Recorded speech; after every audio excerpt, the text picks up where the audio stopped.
آپ جلیل القدر تابعین اور 40 پیشواؤں میں سے ہوئے ہیں۔ حضور اکرم صلی اللہ علیہ وسلم فرمایا کرتے تھے کہ اویس احسان اور مہربانی کے اعتبار سے بہترین تابعین میں سے ہیں، اور جس کی تعریف رسول اکرم صلی اللہ علیہ وسلم فرما دیں، اس کی تعریف دوسرا کوئی کیا کر سکتا ہے۔ بعض اوقات جانب یمن روئے مبارک کر کے حضور فرمایا کرتے تھے، میں یمن کی جانب سے رحمت کی ہوا آتی ہوئی پاتا ہوں۔ حضور اکرم فرماتے ہیں کہ قیامت کے دن 70,000 ملائکہ کے آگے جو اویس سے کرنی کی مانند ہوں گے، اویس کو جنت میں داخل کیا جائے گا تاکہ مخلوق ان کو شناخت نہ کر سکے سوائے اس شخص کے جس کو اللہ ان کے دیدار سے مشرف کرنا چاہے، اس لیے کہ آپ نے خلوت نشین ہو کر اور مخلوق سے روپوشی اختیار کر کے محض اس لیے عبادت و ریاضت اختیار کی کہ دنیا آپ کو برگزیدہ تصور نہ کرے، اور اسی مصلحت کے پیش نظر قیامت کے دن آپ کی پردہ داری قائم رکھی جائے گی۔ حضور اکرم صلی اللہ علیہ وسلم نے فرمایا کہ میری امت میں سے ایک ایسا شخص ہے جس کی شفاعت سے قبیلہ ربیہ اور مضر کی بھیڑوں کے بال کے برابر گناہ گاروں کو بخش دیا جائے گا۔ ربیہ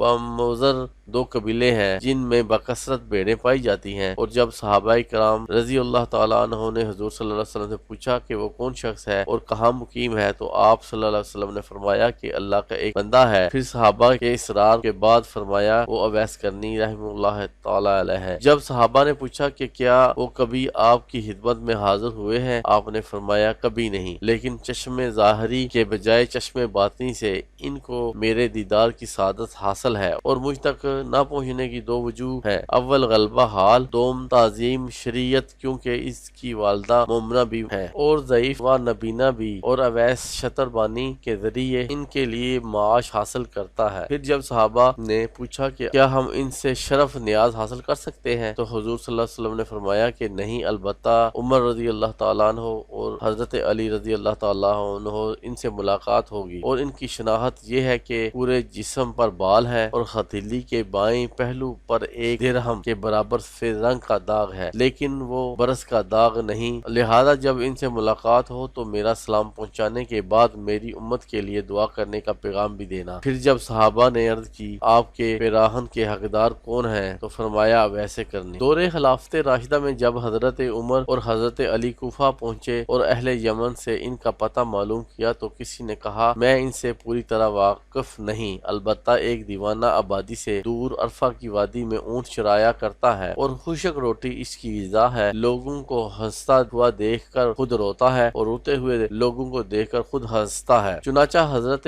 عمر اور حضرت علی جب وہاں پہنچے تو دیکھا کہ حضرت اویس نماز میں مشغول ہے اور ملائکہ ان کے اونٹ چرا رہے ہیں۔ فراغت نماز کے بعد ان کا نام دریافت کیا تو جواب دیا عبداللہ، یعنی اللہ کا بندہ۔ حضرت عمر رضی اللہ تعالیٰ عنہ نے فرمایا اپنا اصلی نام بتائیں، آپ نے جواب دیا کہ اویس ہے۔ پھر حضرت عمر نے فرمایا اپنا ہاتھ دکھائیں، انہوں نے جب ہاتھ دکھایا تو حضور اکرم نور مجسم صلی اللہ علیہ وسلم کی بیان کردہ نشانی کو دیکھ کر حضرت عمر رضی اللہ تعالیٰ عنہ نے دست بوسی کی اور حضور کا لباس مبارک پیش کرتے ہوئے سلام پہنچا کر امت محمدی کے حق میں دعا کرنے کا پیغام بھی دیا۔ یہ سن کر اویس کرنی نے عرض کیا کہ آپ خوب اچھی طرح دیکھ بھال فرما لیں، شاید وہ کوئی اور دوسرا فرد ہو جس کے متعلق حضور نبی اکرم نور مجسم صلی اللہ علیہ وسلم نے نشاندہی فرمائی ہے۔ حضرت عمر رضی اللہ تعالیٰ عنہ فرمایا جس نشانی کی نشاندہی فرمائی ہے وہ آپ میں ہی موجود ہے۔ یہ سن کر اویس کرنی نے عرض کیا کہ اے عمر، تمہاری دعا مجھ سے زیادہ کارگر ثابت ہو سکتی ہے۔ آپ نے فرمایا میں تو دعا کرتا ہی رہتا ہوں،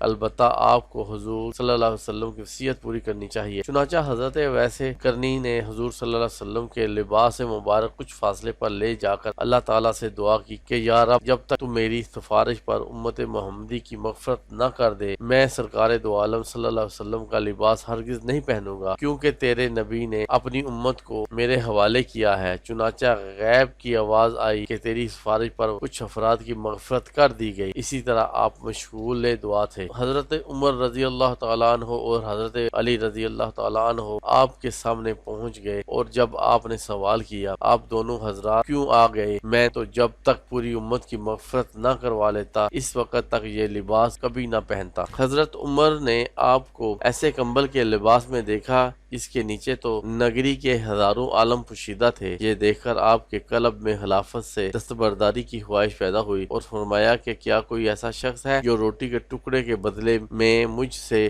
خلافت خرید لے۔ یہ سن کر حضرت اویس نے کہا کہ کوئی بیوقوف شخص ہی خرید سکتا ہے، آپ کو تو فروخت کرنے کے بجائے اٹھا کر پھینک دینا چاہیے، پھر جس کا جی چاہے اٹھا لے گا۔ یہ کہہ کر حضور اکرم صلی اللہ علیہ وسلم کا بھیجا ہوا لباس پہن لیا اور فرمایا کہ میری سفارش پر بنو ربیہ اور بنو مضر کی بھیڑوں کے بالوں کے برابر اللہ تعالیٰ نے لوگوں کی مغفرت فرما دی۔ اور جب حضرت عمر نے آپ صلی اللہ علیہ وسلم کی زیارت نہ کرنے کے متعلق سوال کیا تو آپ نے ان سے پوچھا کہ اگر آپ دیدار نبی سے مشرف ہوئے ہیں تو بتائیں کہ حضور کے ابرو کشادہ تھے یا گھنے، لیکن دونوں صحابہ جواب سے معذور رہے۔ حضرت اویس قرنی نے کہا کہ اگر آپ رسول اللہ صلی اللہ علیہ وسلم کے دوستوں میں سے ہیں تو بتائیں کہ جنگ احد میں حضور صلی اللہ علیہ وسلم کا کون سا دانت مبارک شہید ہوا تھا اور آپ نے اتباع نبوی میں اپنے تمام دانت کیوں نہ توڑے؟ یہ کہہ کر اپنے تمام ٹوٹے ہوئے دانت دکھا کر کہا کہ جب دانت مبارک شہید ہوا تو میں نے اپنا ایک دانت توڑ ڈالا، جب خیال آیا کہ شاید کوئی دوسرا دانت شہید ہوا ہو، اسی طرح ایک ایک کر کے جب تمام دانت توڑ ڈالے، اس وقت مجھے سکون نصیب ہوا۔ یہ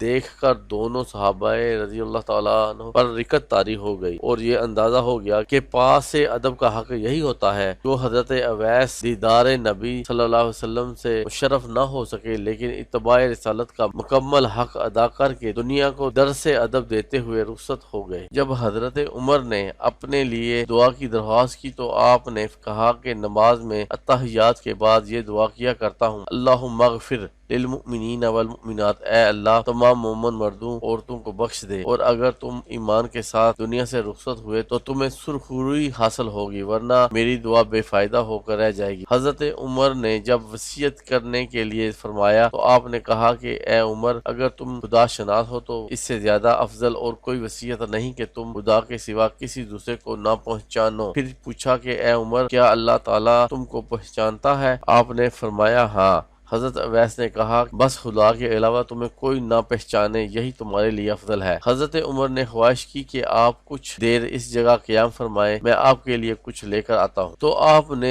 جیب سے 2 درہم نکال کر دکھاتے ہوئے کہا کہ یہ اونٹ چرانے کا معاوضہ ہے، اور اگر آپ یہ ضمانت دیں کہ یہ درہم خرچ ہونے سے پہلے میری موت نہیں آئے گی تو یقیناً آپ کا جو بھی جی چاہے عنایت فرما دیں، ورنہ یہ 2 درہم میرے لیے بہت کافی ہے۔ پھر فرمایا یہاں تک پہنچنے میں آپ حضرات کو جو تکلیف ہوئی اس کے لیے میں معافی چاہتا ہوں، اور اب آپ دونوں واپس ہو جائیں کیونکہ قیامت کا دن قریب ہے اور میں زاد آخرت کی فکر میں لگا ہوا ہوں۔ پھر ان دونوں صحابہ کی واپسی کے بعد جب لوگوں کے قلوب میں حضرت اویس کی عظمت جاگزی ہوئی اور مجمع لگنے لگا تو آپ گھبرا کر کوفہ میں سکونت پذیر ہو گئے، اور وہاں پہنچنے کے بعد بھی صرف خرم بن حبان کے علاوہ کسی دوسرے شخص نے نہیں دیکھا، کیونکہ جب سے خرم بن حبان نے آپ کی شفاعت کے واقعہ سنا تھا اشتیاق زیارت میں تلاش کرتے ہوئے کوفہ پہنچے۔